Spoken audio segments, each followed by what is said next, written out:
Good evening, Gary. Welcome back. Hi, Mark. How are you? I am better than average. Oh. Better than average. And why are you better than average? Because we're going to have a Rory McIlroy love-in. I can just feel the love coming for Rory McIlroy because... So, did you watch it? Because Shane bailed him out. Actually, it was other way about. Rory actually bailed Shane out, especially the last couple of holes. It was awesome. I actually was glued to it because it was compulsive viewing. Not just because of him, but because I liked the format and I thought it was really nice and people bought into it. And I liked the fact it was kind of Ryder Cup-esque. Yeah. And it was good to see how most of the Americans suffer because they can't play that format. But the crowd were really into it as well. And the crowd really wanted Rory to win. Do you know, you kind of see a lot of the times in the PGA Tour that Rory is a big favourite, but I think both of them, and because they partied in partly so New Orleans instead of saying New Orleans, because they partied and went for food and they were so approachable, I think the crowd absolutely buzzed for them. Yeah. And did you see Rory singing "Don't Stop Believing"? I know. Absolutely superb. Yeah. But I think you're right. You walk up the 18th.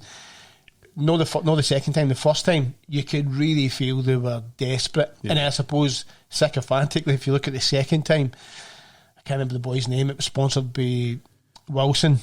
He was pasty white. He was, yeah. He if you pardon the French, he was shaking like a shitting dog for that chip when the boy put him up. Fair enough, the guy put him way a mile out of position. They definitely, the two of them looked like rabbits in the headlights sort of stuff, and it was like, oh my God, and it was a case of, we're playing Rory McIlroy, we shouldn't really be here.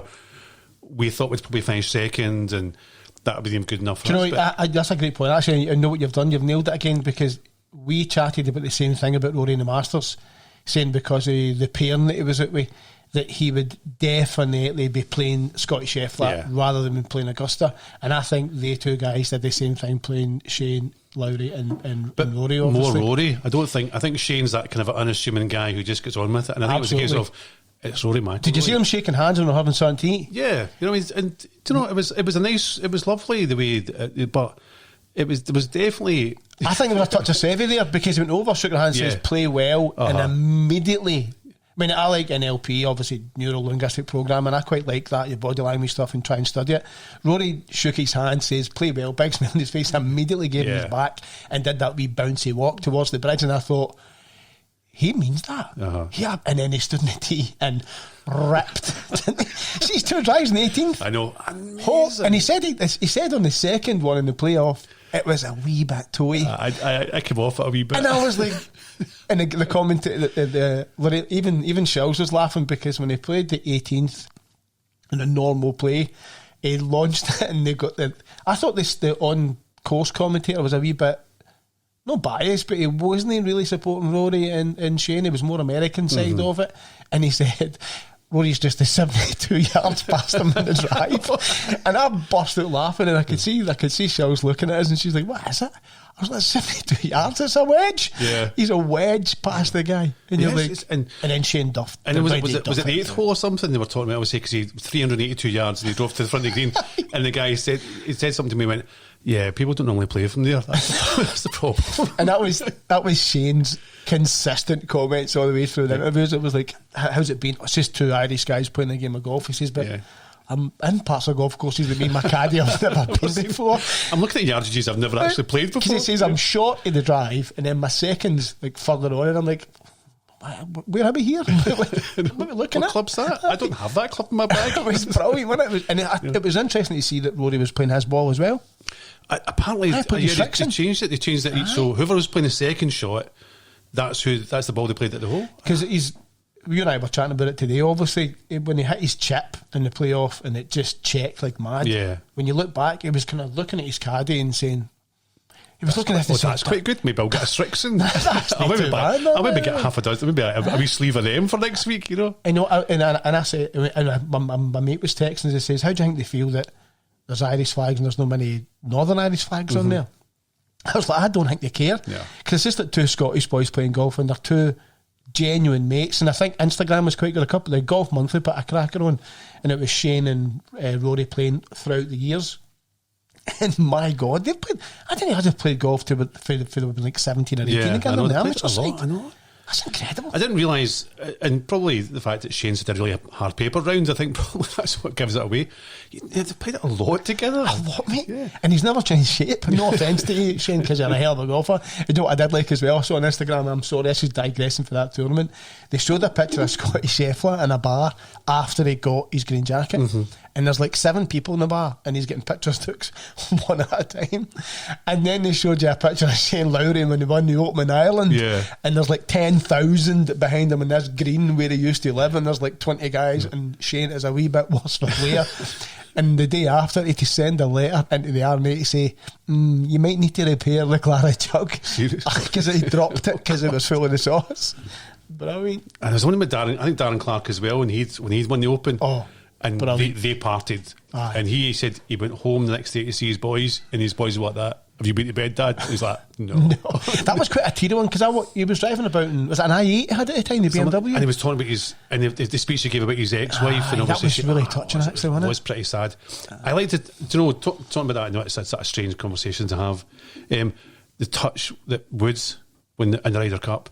Oh, class. Yeah, the K Club. Absolute class. Yeah, and he went up to him and gave him a big hug, and just amazing. And that was incredible to want to play at that point, wasn't it? I mean, man, we've been through some subjects here, haven't we? Well, absolutely. That was a roll of the last 15 years. It was a roller coaster of everything. And you say I'm going to love in, but you remember more than me. I know, that's because your memory's going, that's what it is. I'm at a bad age though, Mark. Yeah, you've been at a bad age for a long time though, Gary, that's the thing. Is it Stephen or is it Mark? Oh, it's Mark. Sorry. It was actually quite good this week that Scotty Scheffler hadn't won. It's only because he wasn't. The PGA Tour sent him a message. Why are you not here? Yeah.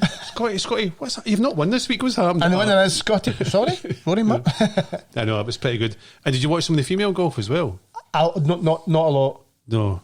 Not a lot. Okay, so we'll just skip that. No. You go for it. No. There's a good reason. There's a good reason for it. I was actually trying to get my running back, and obviously Marcy's been all over gymnastics. She was in Saturday and Sunday, so I was kind of snookered. Right, okay. Weekend. So know that I didn't want to watch it, because I do watch it, because I probably learn more for their swing than I do for. You just have to watch them swing a golf club, and the timing is phenomenal. I did notice Thursday though. I did notice on the women's golf, it was showing some club head speeds. I know.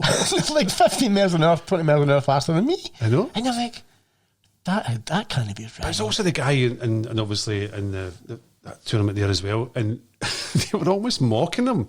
The wee guy that played in the last group. I for the life good, of me, they were best of mates. Yeah, they were. And known each other since they were like sort of school kids, and went through junior school, junior high, and obviously college together. And they were mocking him because his club head speed was 165 miles an hour. And I know, poor soul. I know what you're thinking. He's like, yes, he only averages about 275 off the tee. You're thinking, what? Yeah, I'll take that. Can I have that? Any day of the week. But they were actually as if to say, yeah, he doesn't hit the ball very far at all. Right. Can we try and get James on? Yes. Yep. Let's do it. Did you watch any of the golf, Grant? I did not. Oh, you were at football? Yes, I was. Was there football on yesterday, was there? I didn't see much football. Where should I watch the golf? That's what I heard as well. I'll give my wee message. So, obviously, go for it. The guest we're about to have on, and there's so much everybody can take from this. Yeah. This boy's story. I'm not going to spoil it, because obviously we want him to tell his side of everything, but it's going to be really interesting to understand how he took himself from where he was to where he is. And I hate to use the X Factor term, journey, but it is. Oh, it's a great. Mate, honestly, it's great, and it was. And it's a good story, and I think that's the thing. But it's going to be a really good story, and I think, I genuinely believe it's something we can all take from it.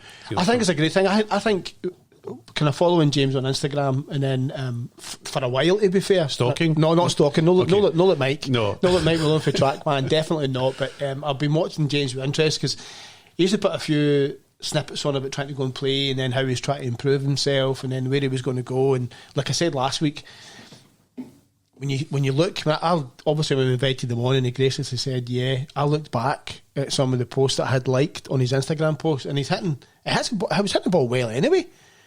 But when you look at that and you put it on a split screen, look at the comparison of where he is now, obviously you're like, maybe a PGA Pro giving you lessons might work. Yeah. When you look at that. Maybe there's a wee bit of logic in what Mike said last week. And it was bombing. Yeah. I can't remember what driver he had.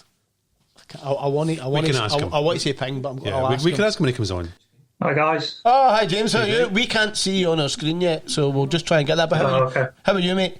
Yeah, I'm good. You? Yeah, not too bad. And listen, James, thanks so much for coming on. I really appreciate it, mate.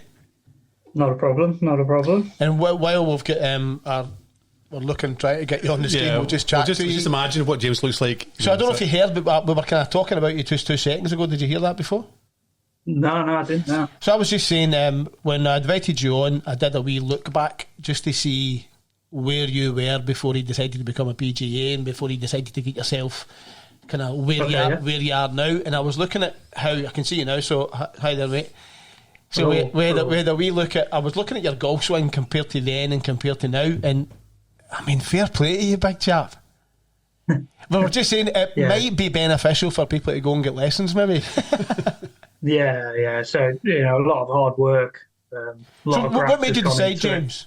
What handicap were you when you decided, right, I'm going to be a golfer? I was 11. I was off 11. Jesus. So I played before. I played when I was a kid. Got down to about 9 when I was 16. Then unfortunately, kind of life got in the way. It's a pain in the bum, isn't it? Life, isn't it? Pain in the bum. Yeah. Life got in the way. Got a job. Jack golfing for like 7 years. Never touched a club for 7 years. Met my girlfriend, but now wife. Yeah. She says, "What was your dream job?" I was like, "To be a pro golfer," because I was doing like factory work. Hated it. Yeah, just hated it. Just wasn't happy. Yeah, been there. And just basically went for it. Yeah. So did you seek a pro, or did you just? I know you had to have been an assistant, obviously, and work in the shop and stuff. But did you seek a pro's help to get down for 11? Because what you have to be four or less to go PGA. What I kind of did, so I kind of got a job in a golf shop in Derby, and just got, and the thing is you have to have a pro, work under a pro to do your PGA basically. So I thought, if I get in this shop, I can work in the shop. I have to do loads of hours in the shop. Like you have to be a pro, you have to do like 30 minimum a week in a shop in a golf environment. So I managed to get that work in the shop. Then it was just basically whilst I was in the shop, I was just grafted. Yeah. Just literally, I kind of got a bit obsessed with it to start with. It was basically like one day I'll be course, next day I'll be range. So I kind of, if I played what my weak points were, I kind of worked on in the range. And what were those, James? What was your weak point in your mind? Chipping and putting. I can hit it. I've always been able to hit driver very well. I kind of noticed. When I was a kid. I kind of noticed. You're a smashing driver. When I was a kid, I wanted to be like Tiger Woods. So what the Tiger Woods used to do very well, hit driver very long. So when I was a kid, I would just pull driver out, hit it as hard as I could, walk after it. How old are you, James? I'm 33 now. See, I think that's quite good, Mark, for us, because that's a generational thing, we think, because you and I both looked at Sevy when we were kids, and rather than it being a bombing market back then, all I wanted to be able to do was chip and putt. Because at our bit, rather than, because back then, I'm talking about 1983 here, people couldn't really afford to be a member of a golf club. So we had been made a wee golf course at our school parks, and it was a couple of ways to chip over house, or like a wee annex, but it was all about touch and feel. So when I gave a driver, I remember going to a local 9-hole golf course and gave a driver, and it was a wee wooden Persimmon's head, obviously, like the lovely big 460cc's you get now. I looked at this thing and I was like, it wouldn't be the size of 5 wood now. And I was like, I am never hitting that. I hit 3-iron off the tee for about 10 years. I just could not. I could hit a 3-wood off the deck, but I could not hit a driver. I play with a fade, but to say it was a snap hook would be an understatement. It would immediately turn left on me. But that was the thing, because obviously you're right, growing up obviously playing with persimmon woods and blades. I mean, everybody had a set of blades, regardless of how good you were. And or how no bad pinkies. You were. Yeah, no pinkies, blades.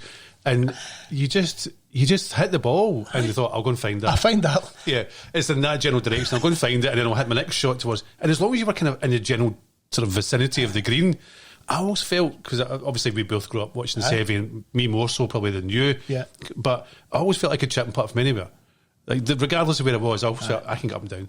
That's what I still think. Yeah, I know you do. I still think that. I still think I can that play for I still think I can play for a dustbin, and I'll still get my par. Unless you're like James and you stand it. What are you hitting at? Over 300. Your driver. Driver now. So excuse me. So I went to. I don't know if you've seen him. The guy that does golf what driven. Yeah. Mark Dennington. Excuse me. I went to see him, and yes, I could hit it long already. I could hit it a good distance. But mine was, I need to control it now. I could always smooth one, hit one nice, but I know I've got power in there. I need to kind of get it unleashed. So I went there to see him. Kind of got me moving better with my iron, my driver. We gained about 7 miles an hour club head speed in 2 hours. Did a lot of gym work, a lot of like stretching mobility. So you're saying moving better there, James. Was that kind of firing your hips, getting ready to go as you make the transition from backswing to downswing, or was it? It's mainly feeling strong in myself, like in my body, like the core, my legs. Since I kind of went to see him and started doing his workouts, so the only reason why I went to see him really was not really to get any more distance. It was purely the fact just to be, I can hit a golf shot and I know my body can put me through it, basically. I kind of wanted to look after myself as well, getting a bit old now. I kind of wanted to look after myself. Yeah, so my beard's older than you, James. My trainers are so older. I kind of wanted to play golf until I was like 90 years old. So, just... You mean like me and Gary? Same age as me. You're teaching now. So what advice then would you give to your pupils then? In the very first instance, if they came and said a 14 handicap. Yeah, I want to be a pro. Yeah, no. 14 handicap. I want to break 90. How would you start that? Just not count a few. Just miscount a few. Just NR 5 and 6. Yeah, and you'll be fine. So basically, I try and get them to swing it a little bit better. So they've got a kind of like a one-way miss to start with. Yeah. So I don't, because I've got a few guys that come to me, they'll hit it left a lot, then they'll randomly hit it right, and then they'll hit a few straight. So I'll kind of go, right, we need to get that dispersion down straight away. So we need to have your one-way miss. So if it's just to the left, that's fine. You just know when you play, you can be like, just be wary that the left miss might come in every so often. So you could aim down the right-hand side of the fairway. And I wish. It comes off. I could never aim down the right side of the fairway. I could aim down the right side of the fairway, but it'd be on the next fairway. I was going to say the next one. I play with a baby fade and cannot play with anything else. I have done all I can to try and play with a draw. Because it'll give me 5 or 6 more yards, but my golf ball says but my body says no. That's the thing. I play with fade. It's just naturally. Yeah, he's played with draw. That's why. All my life. It's a money shot. And it draws a money shot. Yeah. So they say. Yeah. I've not got any money for it. I don't know. So what tech do you use? TrackMan, Quad, what do you use? I don't really use any at the minute, to be honest. So I obviously I've got sucked into hitting it long. So I wanted to see how far everything goes every time. Then I was a bit disappointed when it didn't go the distance I wanted it to. So now, like I had a lesson with my coach last month. We did the whole session. He's got TrackMan on 2 screens on the side of his wall. We did the whole session without TrackMan. We just did all I had to do was feel the move, what we was getting after. And I was still hitting 7-iron about 180. So. Do you know what's amazing? Can we just finish here? No, but even James is saying, we spoke about this last week, and you and I have touched on this a few times. Even James has got an obsession with hitting it as far as he possibly can. That's what I was thinking there. You know, it's weird how we spoke about this, and James, we've mentioned this a few times, where amateurs go up when they say, right, I've got 140 to the green, they think, I can hit a 9-iron. But they're thinking they hit a 9-iron flat out all the time, and it's all this flat out shot. It's never There's no control. But it's interesting, James even saying, I want to see how far I can hit it. And I think that correlates really well with the fact that you're well, not obsessed, but you, like I'm with Rory, but you were kind of keen on Tiger Woods, and we were kind of keen in our generation. We were keen on field players, because I would. I mean, 140 yards for me, I could get there obviously with a 9 or a wedge, but I would never hit that. I would honestly hit a 3/4 8 every single time. I would feel my shot in there, and I know we're talking about handicaps, and at +2. When you tell somebody what your handicap is, they expect you to launch a ball a million miles down the fairway, and I don't. I hit the ball, I hit the ball 280 fairway most times. Mark hits it by me, but I think my dispersion's good, because in my mind I will get to 10 o'clock in my golf swing, knowing that when I start my transition to downswing, I've got another wee bit to go to 10:30. And I'll swing through it. My irons are probably 85 to 92 miles an hour, no more than that. But I'll keep my distances fairly well. So it's just interesting coming for you guys as coaches. Do you see the younger guys just totally and utterly obsessed with distance, and then the older guys obsessed why they want to hit a fairway and hit a green? Yeah, everyone that comes for a lesson with me who's younger than me just wants to go, I just want to hit it further. That's as well. Jesus. If you want to hit it further, you've got to swing it good to start with. How do you teach that? That's to swing it good. Yeah, no, how do you swing it? I get, that could with be all due respect, 2 hours program. That's me ruled out of golf for the rest of my life. How do you get somebody who's just a not bad golf swinger to launch a ball 10, 15 yards longer? What biomechanics do they need to use? Or is it positions? Don't just say hit it harder. Yeah, but then you're losing control. You know, there's a secret to golf. Yeah. So that's kind of what happened to me. I kind of went after this speed. Well, again, control, but gain kind of Martin Keimer sort of stuff. Yeah. I was a bit like Rory when he came. I was just hitting it everywhere. But then obviously now I've keep my gym routine quite strong, and I hit balls quite a lot. I try and, I saw a great video of Tiger the other day. He tries and does 1,000 touches of a golf ball a day. Yeah. I'm not really that far up there, but I try and do like 500-600 a day. Jesus God. I try and do 5 or 6. Try and keep on top of it. 5 or 6 cups of tea a day. I do 6, keep you uppies and have a coffee. Do another 6. Like I say, that's just like that's anywhere from chipping, putting. See, I could hit a whole long game. Yeah, I could hit a few hundred wedges because I really enjoy that part of the game. But I don't have the mental discipline to stand there and say, or the energy to stand there and smash 100 drivers all the time. And that's I've definitely got the time. And obviously that's the thing I'm going to touch on, James. Obviously our programmes aimed at average golfers, guys who started off at 11, and want to improve. No PGA pros and bombing at 3:30. Exactly, it's bombing at 3:30. Not everybody can do that, but what can the average guy do? Just a simple 5-10 minute thing a week, because that's all they're going to devote, because they're going to be more concentrating on, I want to go and play golf. I don't have time to go to the gym for 2 or 3 hours to work on my golf swing. I'll go to the gym to work on my belly. And the fact I can't button my trousers up anymore. But what can the average guy who can only devote 15-20 minutes a week probably to just, what can you do just to make a small gain? Is there something they can do? Is it just some press ups? Probably doing a lot of like strength mobility sort of stretching in the morning. I stretch 10-15 minutes every morning and every evening just to keep on top of my mobility. I don't really want to lose that. So they could do that if they've had lessons as well. I always get my lessons to try and feel what we're doing without a golf ball. So I get a lot of them to do swings without golf balls, and they say to me, I can do it in the garden. If I can't get to the range, I'm like, perfect. Is that for muscle memory? Don't really need a golf ball half the time.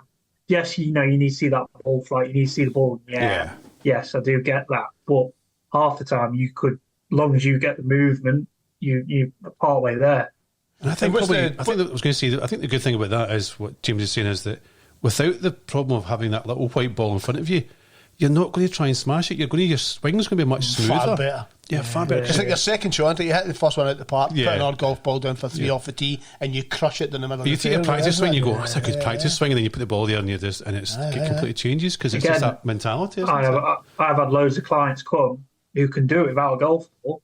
As soon as you put a golf ball in front of them, they try and absolutely kill it, and it ruins the game. Okay, So- we chatted. We've got, obviously we're obsessed by golf, obviously, but I've got so many mates who are they're low or all the way up to mid handicappers, and they're obsessed by strong leg ball. And Bryson DeChambeau didn't help any because he bulked up and started smashing the ball left, right, and centre. And they say, I won't mention his name, but he'll hit it and you'll see it sailing left over trees, and he'll say, I caught that really well. And I just bust out laughing, and I'm like, yeah, you caught it really well, you plank, but put another golf ball in there and hurry up, because there's no 3 off the tee. And they're like, do you remember that shot I hit? And you're like, no, really, no. Because the guy in the garden that's got out, he's got clicks off of his. So what's the aim for you then with your improvements, Shane? What's the aim? You want to play in the tour, or you want to play? So I've got a 5-year plan. Oh, here we go. At the minute. So obviously when I turned pro, I was off 4. So I actually got down to 4, did my papers in, and was like, Playability test then? Pardon? You have to do a playability test at 4, don't you? For the PGA. No. Is that stopped now, is it? Handicap. Back in the day, handicap. if you were... Yeah, you can be off like 6 now if you want to be a pro. Yeah, you could be a pro if you were off 4, but back in the day when I was looking at it, an assistant, it was if you were in the scratch, you were going to do a playability test, and you were only allowed to be 5 or 6. If you got below 3, you could do it. You didn't have to. You didn't have to do it. Yeah. Yeah. So. So what's the 5-year plan? 5-year plan. So I'll tell you. I'll keep you on. Sorry. I am very. So now the game for me is very mental. I know I can do it. It's fucking mental for us as well. It's just now I need to trust myself in certain scenarios rather than kind of like going inward and not really giving myself the confidence I need. So my kind of 5-year plan at the minute, by the end of it, I want to try and qualify for regional finals for the Open. So I'm at the minute, this year is kind of going to be kind of see where my game's at. So I've not played competitive golf for a year. So I'm going to see where my game is at, see what I kind of shoot this year. I'd like to be in the top 10 in the Derbyshire Order of Merit at the end of the year. But then it's just go from there, really. I've got little goals throughout the year just to keep me ticking over. And do you think you can? Do you think us normal human beings who play golf can link that to how we are for the year? Do you think that's a good idea for an amateur to look at? Set yourself so if you can't break 80, set to break 80. If you can't break 75, I know break that's 75. quite a big goal, but for me, that's if I've kind of set that so my game improves a lot. Even if I don't get in there, my game has got to be somewhere decent for me to get sort of near that. So that's kind of why. But then doing like little goals like not 3-putting or something, trying to not 3-putting. I'm still trying to do that for 25 years. Just try and hit more fairways, more greens in reg, or try not to, when you're in trouble, just take your medicine and hit it out. There's little stuff you can do. What's always going to help. Like a big influence for me, getting down to be a pro was short game, putting and chipping. Yeah. That had to massively improve for me to get anywhere. And I put the time into doing it. It took me from 11 when I got my handicap at 11 again. It took me a year and a half to get down to 4. That's good golf. And that was that's good golf. That's before WHS. Was it? That's before World Handicap. Yeah. That's hard work. And to be fair, when I was doing that, there was no TrackMan ranges. No, hardly. It wasn't really a thing when I was trying to do that. We had, as you'll have seen, we had Mike Malone on from TrackMan, and it was just amazing how he was saying to us, because us old guys, we always thought the left and right shots are the killers, but he was saying, no, that's not the case. It's the short and long shots that are the killers. And we were like, wow.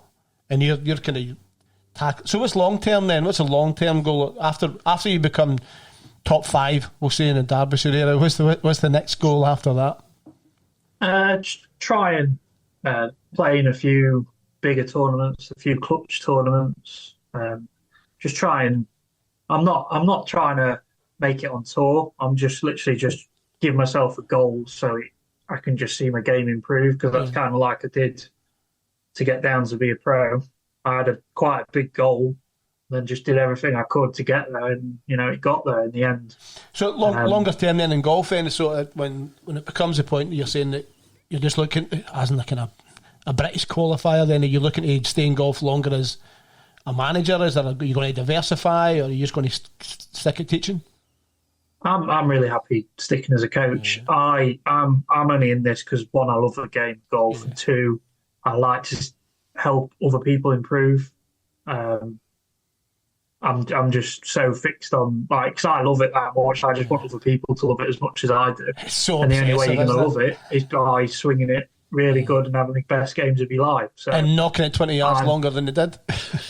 Yeah, just by hitting it hard. Can you come to Scotland? Because I can do it 20 yards. You wouldn't know what to do with 20 yards. Huh? You wouldn't know what to do with 20 yards. I would, if I had 20 yards extra, I would be like Shane Lowry. I would be like, I'm in a place in a golf course I've never been before. Because we're talking about Shane and obviously and Rory winning yesterday. And I quite like Rory McIlroy before he tells you this. Right? No, he doesn't like Rory McIlroy. It's pathetic. Right, okay, I'm in love with Rory, right? I'm in love with Rory McIlroy. And obviously the fact Rory won yesterday, we had the Rory McIlroy love in. We had that for the Masters. I had a high vis vest on and the GPX blasted in my house last night when he won. Before the Masters, we had the Rory's going to win. Are you sure? And I said predicting Scotty Scheffler. Not that I want to sort of just throw that one into the mix. What an easy bet, isn't it? Isn't it, James? Come on, it's not an easy bet. What an easy bet. But it's not, because there's so many. He's unreal. I know, he is unreal. He's phenomenal. What about his feet? What would you do with that as a coach? Shuffling Scotty Scheffler? Cut them off. It works, doesn't it? It works, so leave it. It's all about impact position, isn't it? Yeah. We've said that a few times. Like Seve said, you can swing like a beast, but as long as you hit it like a beauty, that's what matters. And we were actually talking back about Seve, and obviously the time when Seve played in, like, Eamon Darcy. I don't know if you ever remember who Eamon Darcy is. He doesn't know who Eamon Darcy is. Go and Christy Connor Jr. Don't remember his. Was it a 2-iron he had at the Belfry? It was. For Ryder Cup. It was last hole. You do not remember that? He wasn't even born. Probably he wouldn't have been born when Christy O'Connor played that shot. Do you remember that, Grant? I'm not even sure Grant was born as well, to be honest. What year was it? Oh, it doesn't matter. It's an iconic shot. You know, he's not. We are so fucking old, mate. No, you are. I'm obviously. What age are you? I'm aging well. What age are you? I'm like a fine wine. What age are you? I've no You're idea. like a scabby old Shiraz. What age are you? I'm a good Rioja. So I don't know. I'll see you've changed that subject right quick. What age are you? What do you want my Tinder age? That's 24. I suppose obviously the biggest thing is obviously what James has achieved is he's set a goal, and it's interesting to understand. You're not. You've said you don't use TrackMan or any other sort of facility like that or any software. How do you know you're hitting it further then? Is it how long it takes you to get the ball? He walks. He thinks he walks further. It's just my back aches after I get to the ball. It's because he's getting older. It takes him longer to walk there. He thinks he's hitting it further. It's just taking him longer. My heart bleeds when he's only 30 odds. But and it's interesting you're not using technology. So what? So do you use any data at all, or is it just? Is it about feel? Is it about feel for you and how you feel as a player? And that's a decent question, Mark. Yeah. I don't know. I do. So I'm not. Decent It's not bad. I do go to there's a TrackMan range near me. I don't always use it. I sometimes because I'm trying to feel the position in my swing, and if I try and feel it and try and concentrate how far the ball goes, I'm just not going to get to the position I need to. So at the minute, I'm just purely focused on strike. That makes perfect sense. I quite like that methodology, and I'm being honest, is that you're looking to feel something, because no matter what handicap is that you are, you kind of know if you made a good swing or a bad swing, regardless if you're scratch or you're 28 or whatever level it goes to now, I don't know. But if I'm playing, or if Mark's playing and he hits a shot, I'll go, good shot, I'll say good shot, and he'll go, teeny bit toey. Because you kind of know and you feel it in the golf club. There's something refreshing about that. I think so too. And as I was going to say, it's amazing. Refreshing. And I quite like marrying both of them. The comment you just made there, James, about you feeling in the golf swing whether you're making a good movement. And I was always taught when I was a kid that it was the diaphragm that you could hear. So we were taught that when you were speaking, when you got to that level and your voice changed just like it did there, that's your maximum point. But then also what Mike had said about TrackMan, don't always use it about being obsessive about how far it goes. If you don't want to get really involved in the rest of the figures, I just concentrated on how far away my golf ball was from the next golf shot, the previous golf shot about dispersion. But you've kind of got me wondering about this 20 yards. I want to get this. I want to know where 50-minute stretch in the morning. That's what he says. Listen, 15. So you do. I do stretch in the morning. The effort to open up the quilt to get my old backside out of bed. So you've no chance to get 20 yards in. If that's the best you can do in the morning, I live no in a chance. brand new house, but me getting out of bed, you would think the doors were broke. They creak away trying to get it. But it's refreshing, James, saying that from him, it's more about feel. And we've got this. His Instagram videos don't tell you that because he's smashing this thing into the dark. Every But day of the it's week. also the become obsession with this data stuff. And we spoke about it again. TrackMan's a phenomenal facility and a phenomenal bit of software. But the problem is, for Joe Average, it doesn't. Well, James is the perfect coach to go to then, isn't he? Or that style of coach. And this is no blown, as we say in Scotland, this is no blown. Hell of a drive, though, isn't it? Derby. We're not blowing smoke up your kilt here by saying you're the best coach in the world. We're not saying that, but you could be. And you look Scottish a wee bit, to be fair. Yeah, because you're ginger. You look Scottish. Yeah, I'll take that. But if a coach is telling me your dynamic loft has to be at 60 degrees, obviously, but if it's at 64, as a normal golfer, I'm going, what the fuck is he talking about? Yeah. But then if you tell me optimum launch angle for a driver's 14.3 to a normal guy in the street who's hitting a 9.5 degree driver, he's thinking, why am I getting a 9.5 driver and I'm hitting it at 14.3? But they don't understand that's optimum. But if you're saying, when you hit it, can you feel it's at the middle of your bat? Can you feel it starting to do that aeroplane flight as a driver? That makes more sense to me as a golfer rather than somebody telling me exact figures. Your spin ratio is going to be this, and it's this, and it means nothing unless you know how to sit and analyse the information. And most of us, you'd be able to be a calculator like this. I would be lost unless you say our old coach used to have now you call it an alignment stick, but it was a cane our coach had when I played in the junior teams, and he would hit you with a thing. If you hit a bad shot, he would hit you where your body position was wrong. Bear in mind, I'm talking early 80s, mate, when you get the belt at school. You don't even know that. You weren't even born. I can't remember. I used to hit the ball like frozen rope as a junior, but I always had a wee chicken wing.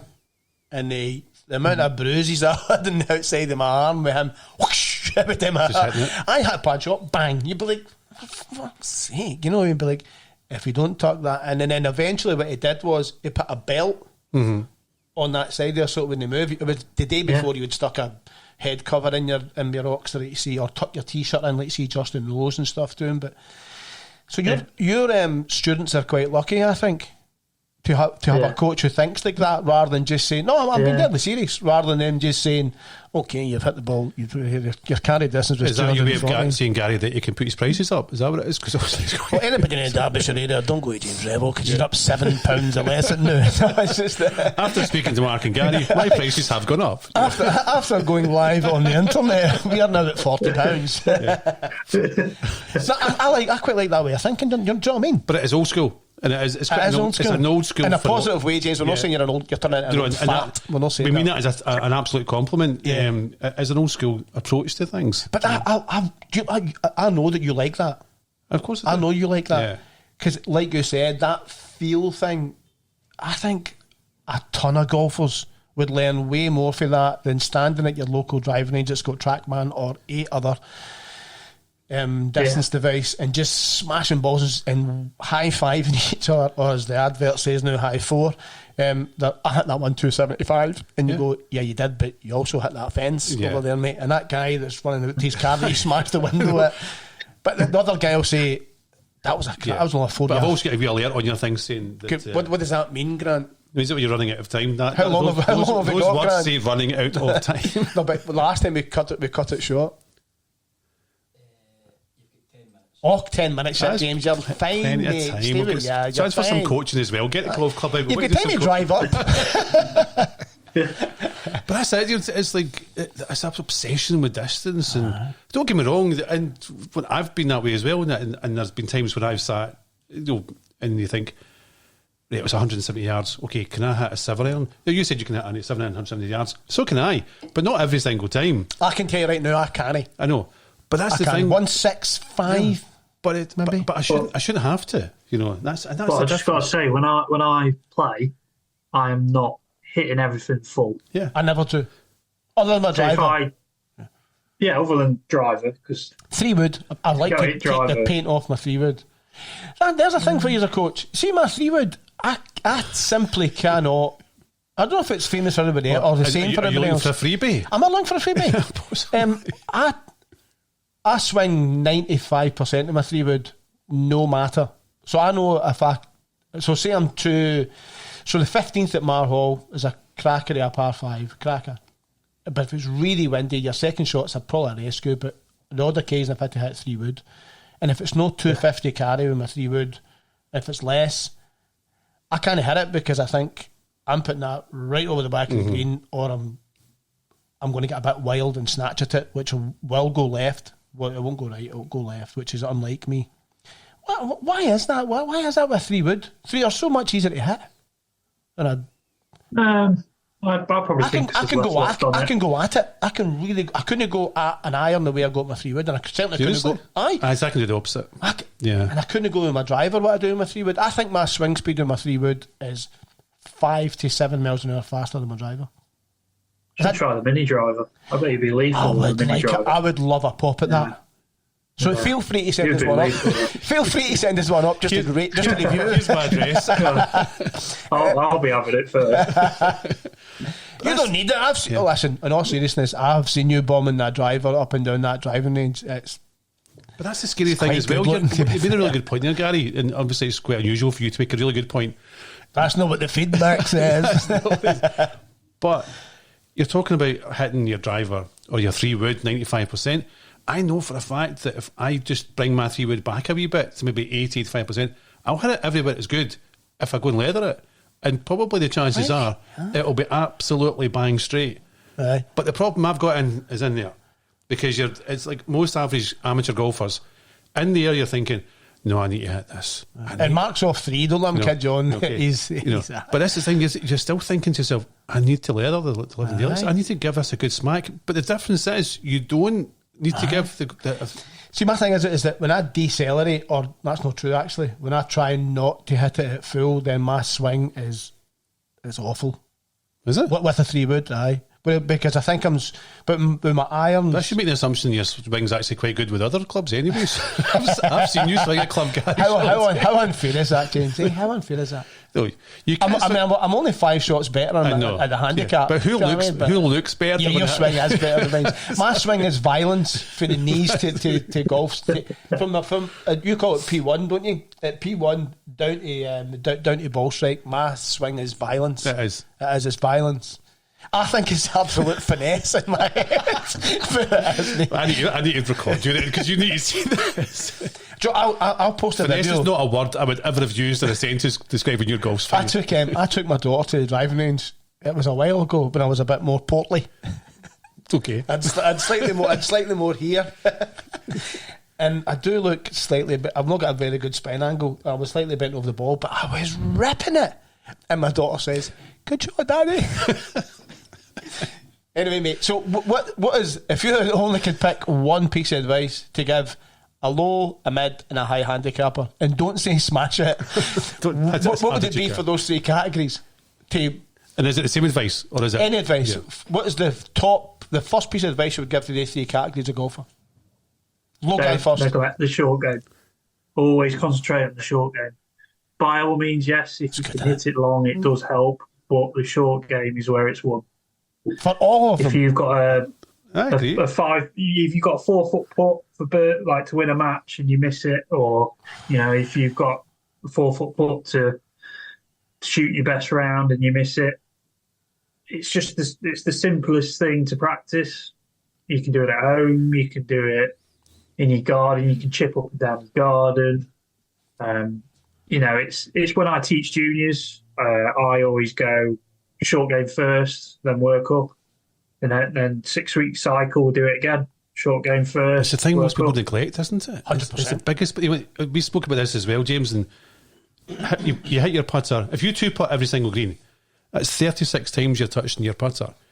But you're not hitting your driver 36 times. But the problem is you go to the driving range. You don't go to the putting range. You go to the driving range so you can smash the living daylights out of the golf ball. Great point. Whereas you're absolutely right. If you spent more time on the short game, that's where you. That's the money. That's exactly. You will generally chip and putt. If you miss a green, you will generally chip and putt. Yeah. Pretty much, I say 9 times out of 10. And if you miss one and you get, that's Did you see that? That was a compliment there. It was. Did you It see was that? a That was a back. compliment. It was. No, please cut that out, will you?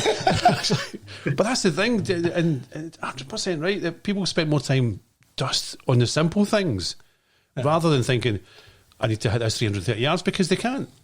But what they can do is they can hold a 4 foot putt. Aye. The same as Scotty Scheffler. Scotty Scheffler can miss 4 foot putts, and so can we. No, not till Rory's Not very a often. mallet putter. Exactly. Now he's got a new mallet putter. But that's the thing. That's the thing that makes the difference. The old sort of drive for show, putt for dough thing. It's Perfect, mate. Totally. It's so true. James, so true. unfortunately, we're starting to run out of your Zoom time. Would you be okay to come back on again at some point? Yeah, definitely. Yeah. Really enjoyed that, mate. 100%. Quick Really question enjoyed for that. you, and I actually meant to ask you about half an hour ago before we get into this conversation. Yeah. You're coaching a lot of juniors now. Is there anybody you've got under your wing that you think's got it potentially? Is there any names we should be looking out for? He's going to say no to the whole Derbyshire area. I know. Yeah, Derbyshire's really bad for that. So James Revill no longer teaches in Derbyshire. There is one or two, but again, it's just like my dad did with me. He never forced me into the sport. He just said, "I'm off to play golf. Do you want to come with?" I'm like, "Yeah, sure, why not?" Brilliant. So I always try and say that to the parents is just do not, force it on them. If they want to go, fine, go, take them. But if you start forcing kids into, they're just going to hate it, and we don't really want that. You've got to love golf first. Yeah. Mate, Yeah, you gotta thank love you. it, yeah. Thank you so much, mate. Yeah, it's been amazing. Thank you Been very much for your brilliant. time. So I'll stay. I won't stalk. I will definitely stay in touch. We will talk about I'll you. say as it's at 20 yards further. Yeah. Put some notes on there and say, how do you like that, bad boy Gary?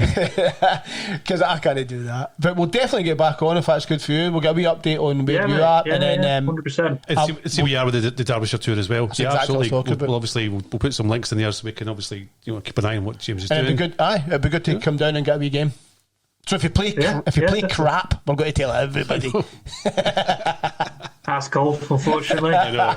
And if we play better than you, then obviously we'll tell everybody. I'm sending you scorecards. I'm sending you pictures of scorecards as soon as I beat your score. James, thank you very, very much for your time. Okay, it's been Not a problem. absolute Not a pleasure. problem. Okay, Thanks, mate. You take care, guys. We'll send you a copy of this, right?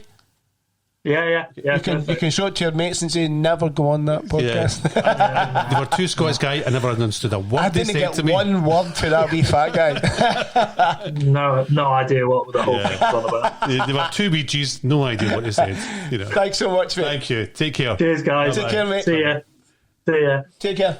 So obviously, it's amazing to have different people on who So good. that work in the industry and golf is their life. I think it's amazing to hear. And I shouldn't be amazed, but I'm amazed that he's saying that most of the guys who are his age and younger, they don't want to know if their golf swing's any good. They just want to be like, hit it far. Just want to build it. I don't understand that. But does that go back to the whole? He said obviously he watched Tiger, and I don't want to say Tiger's to blame for that, but He's got a lot to answer for. he's got a lot to answer for, more than other things as well that we don't want to go into. Cash and cards. Yeah. But is that sort of that Tigerism? Has that crept into golf? You should keep that word. A Tigerism. I'm going to trademark that. That's quite good, isn't it? Fine. Yeah. So obviously, if anybody in golf Monthly, or MDL says that they expect a lawsuit. exactly, we'll just get that trademarked. But does that Tigerism become? And I'm going to use that now all the time. Tigerism. 100%. Yeah. It's a bounce back ability for soccer EM. Bounce back ability. I love bounce back ability. But has Tiger become this sort of almost Just say it, Mark. To blame.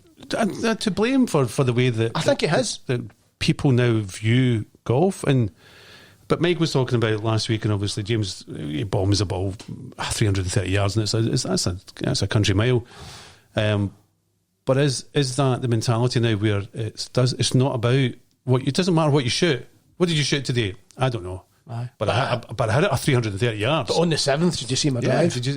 And it's you know, as it becomes such, so they just become isolated down to just one shot. Because you must remember. I don't remember anything. when your game was falling apart, you went to, if you did, well, I hope people do go to the pros, but when I went to the pro, I always went to the pro with my problem. I didn't go to the pro and say, I'm actually playing all right, but I would like to launch it 20 yards longer. I went to the pro and I said, listen, I know when I'm getting to here, my club's outside and I'm coming back. I'm coming on the inside, but I'm coming back on the outside, and I'm giving myself a hell. Is that what we let ourselves down? You're right. So when you're playing well, you don't want to see anybody. You don't talk to anybody. Yeah, because in your head, you practice and play. Yeah. In fact, when I'm playing well, I probably don't practice. I probably just keep playing. I know, but should that be the time you should go to your pro and say, "What do you think of that, Grant? What do you think? See if you're playing bad. Would you rather be able to hit it 20 yards further, or would you really be able to play better?" No, better. Better. Aye. You always I always remember when I was playing on the courses, the old guys, they never hit it for, but they always had it in the middle of the fairway, and then when it was game time, 80 yards, right on the green. I couldn't agree with that moment. We played a kind of doubles final up at Scotscraig. Mm-hmm. I think it's the 13th oldest golf course in the world, Granton Golf Course, and we get paired with these two old boys. So I won't say who I played with. So I kind of nudged them and went, quarter-finals here.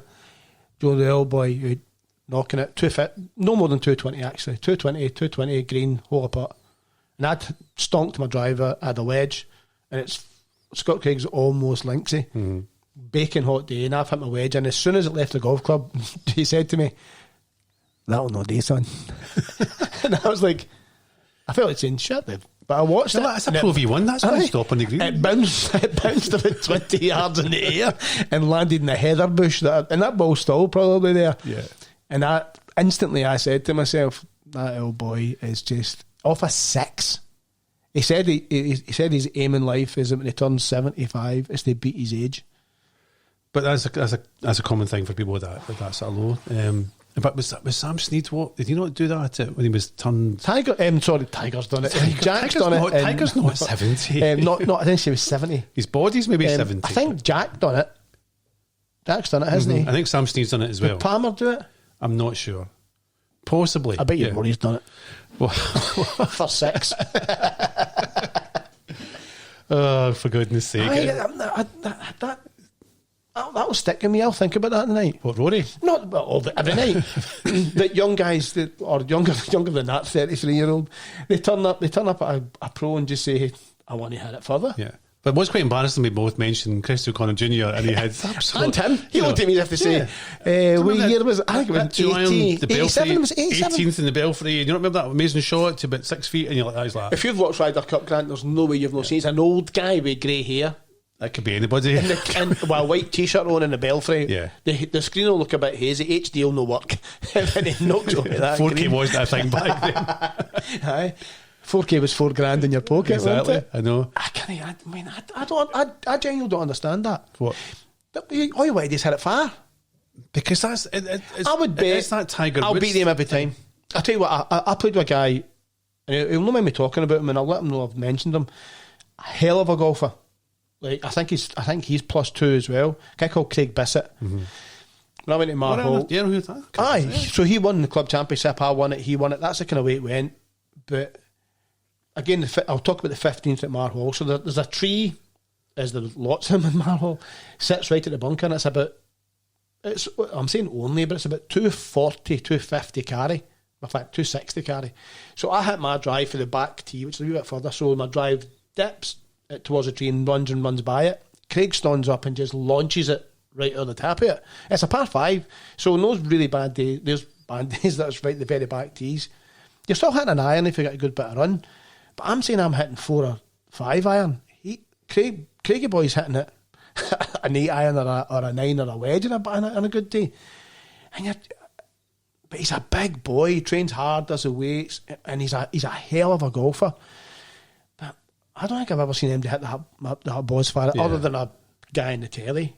Craigie must. He just launches it. And that's the thing as well. Do you remember 491 yards used to be a par 5 in the old days, and you see them as par 4, 490. I think the tolerance used to be 470. And there was a 20 yards either way. You could make it a long par 4 or a small par 5.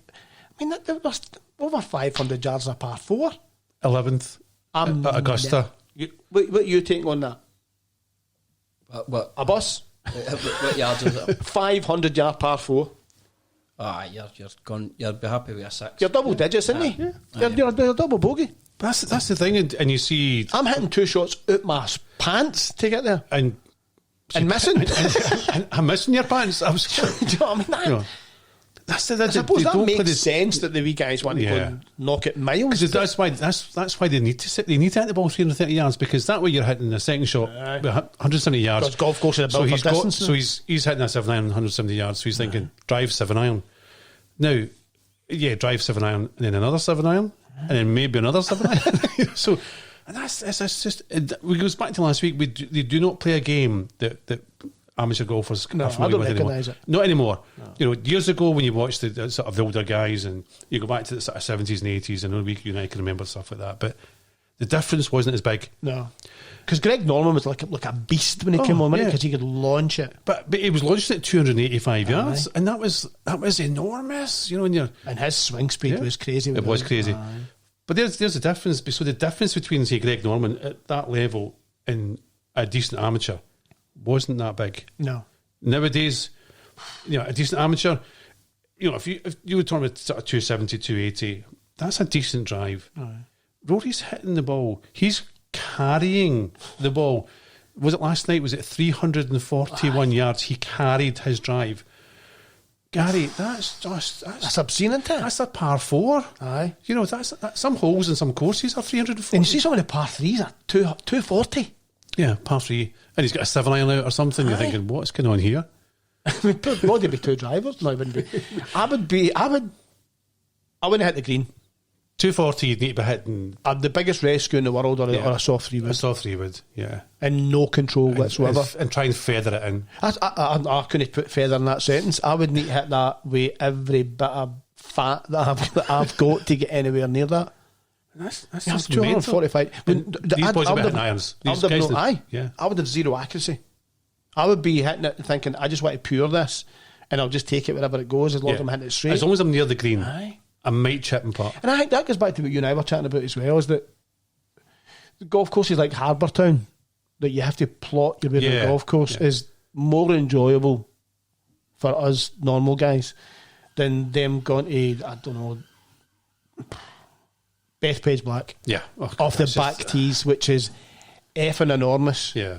And the guy, you look, obviously the rough isn't that bad, but my God, it's long. And there's a sign at the staircase when you walk down saying, you better hope it's not the back tees. Imagine that. Imagine that. Let's put the back tees, the boys. But that was quite good. What was really good about obviously that tournament the weekend here, obviously the Rory and Shane won. Did you know that Rory and Shane won the tournament? I've still no slept. I've still no slept. But there was a lot of holes that were under 400 yards. Aye. And it made it actually much And more... they weren't driving them. But it made it much more enjoyable. They were all short shapes. Yeah, because they had to think about what they were doing. That's a good point. And people liked to watch it on the telly. Yeah, okay, Rory was 25 and she won 25 under par. Different format. And that was less than last year. Last year's one was minus 30. Was 30, huh? Yeah. But it made the thing... It took me months. But it took much more enjoyable. It was a spectacle. People enjoyed it. They saw some good shots. They saw some bad shots as well.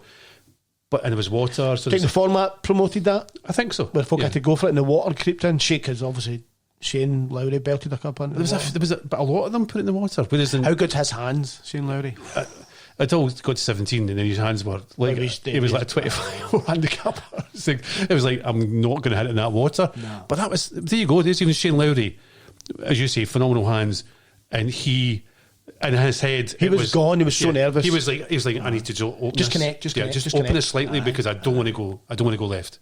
And he was unlucky because when he smashed the second shot in the 18th, he thought it was getting in. It just popped straight at the bunker. I know. And then Rory's bunker shot was it stopped dead, didn't it? It just stopped dead for him. And then, hey. But that's Great tournament. But it was good, and I it was, loved it. and I think what it was is that I didn't bet him. made for. Did you know? I didn't bet Rory. I know, man. But that's the thing is, it was much more enjoyable to watch because there was golf holes that were normal. If you want to call 390 yards normal, I'd be quite happy to go and play that. yes, You wouldn't be too happy going and playing Pebble. no. For the scenery and the memories, it'd be great, but that'd be too hard. What? TPC Sawgrass. Can you imagine going playing that? Do you watch anything? No. I know I didn't see it. So good, mate. Might have found the reason why Rory doesn't win any majors. Because You bet him. So maybe you should stop betting him. And Maybe I should, aye. What you're saying is winning. Gary's a jinx. where's Gary's a dick? I shouldn't bet him anywhere. I can't help myself. I know it's bad, right? And I know we joke about it, but we don't really because it's true. There's no much about Rory's golf game that I don't think. My God, surely I'm not the only person that looks at Rory McIlroy's golf swinging game when he's on it, and you think, No, you're the only one. Nobody else thinks that. at all. Rory, you have to come on here because as you can see how much I love you.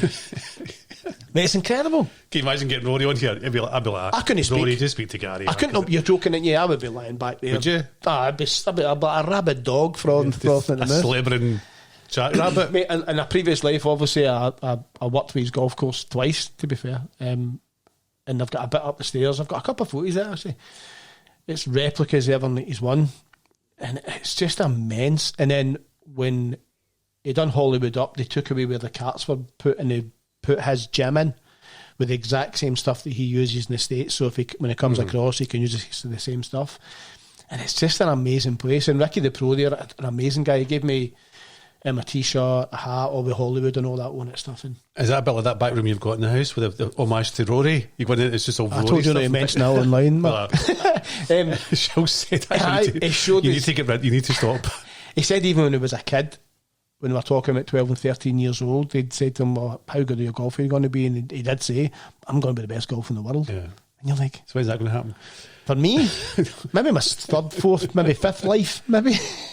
But imagine having the confidence at that age to turn around and say, that's what I'm going to do. Knowing you're dynamite. Yeah. And actually achieving it. You know, and Rory has been near or thereabouts, for the last sort of 10 years probably. He gets a bit of bad press when he doesn't play well, doesn't he? I think it's because the expectation of him is so high. So high. Yeah. And you're right, his golf swing, even the pros turn around and say he has the best golf swing with a driver. Even Tiger. Yeah, it Fair to is the best golf swing that you could possibly ever look at. So next week we have Alan Tate coming on. We do, yeah. Which will be phenomenal because I'm just going to bring a cup of tea in. He's doing so much for golf, the women's tour, for golf tour Scotland. But what a character! Yeah, honestly, what a golfer! Yeah, I said to him when I was messing him to try and come and play, I'd said to him, "I'll maybe take you for a game," and he says, "I'll give you 10 a start." But the good thing about Alan is that he's not only has he done amazing stuff so for much golf, into golf, yeah, but he's a golfer, and fundamentally that's what this is about. It's about people who like and love golf. It doesn't matter whether you're a pro, no. Whether you work for Trackman, whether you have something to do with obviously the tours, the stuff he's done for women's golf is amazing. And it's just like-minded, obsessive people that golf. But it's Mad Dog Englishmen and golfers, we just who looks like Scottish, doesn't he? Yeah, it did look very Scottish. I like your fact you said it's because you're ginger. Because you're ginger, and he actually took that as a compliment. Yeah. Maybe in Derby that's a good thing. Maybe in Derby that probably is a compliment. As if I hit the ball that far, I'd take it as a compliment as well. You're ginger and you can hit the ball 330 yards. So. Alan, next week will be amazing. Can't wait to see. No pressure, and I will message you on Stocky on LinkedIn just to keep everyone up to date. But once again, Gary, it's a pleasure. Thank you very much. Absolutely super. Thanks so much, Grant. Appreciate it. Appreciate obviously everything you do for us. And James, it was an amazing guest we had tonight, and we'll have an amazing guest next week as well. Cannot wait. Absolutely cannot wait next week, and we'll see you later. Okay, take care. Bye-bye. Bye.